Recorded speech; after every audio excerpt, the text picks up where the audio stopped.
What's up, Blasianeers and Blasianettes? So we were on the the sequel to Wolverine. The Wolverine sequel is called The Wolverine, and when I found out that this is going to be the first movie that basically is like where they're not going backwards and it's in the present time and it's like following after the events of the original X-Men trilogy, I was like, yes. I mean, like, I thought they were gonna drag out the whole, Wolverine's past all the way up until he meets the X-Men and stuff. But I'm glad that they go all the way forward, all the way into fast forward into the present time, and this is probably a much better Wolverine movie than X-Men Origins.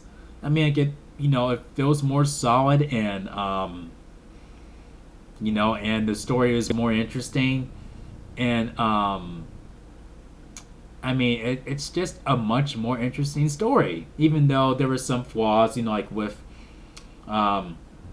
Wolverine, where he's not healing because there's a parasite in him, and that was pretty gruesome when they had to try to get that parasite out of him.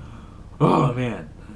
And with where he's been alive for a long time, and then basically a comrade that he saved years ago, comes to him telling him that he has a way that he can basically make him human, pretty much, and where the guy wants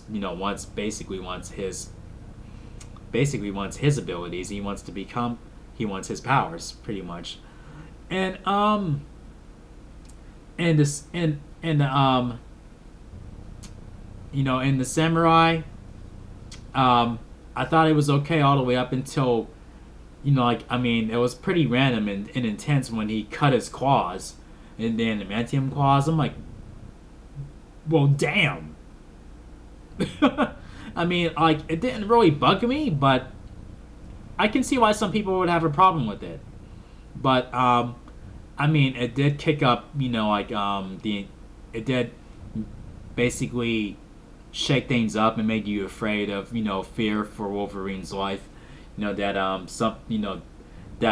this samurai can, basically cut, the adamantium claws, and that just, I almost thought there was nothing that could do that, other than Magneto's powers, where he can bend it with his mind or whatever.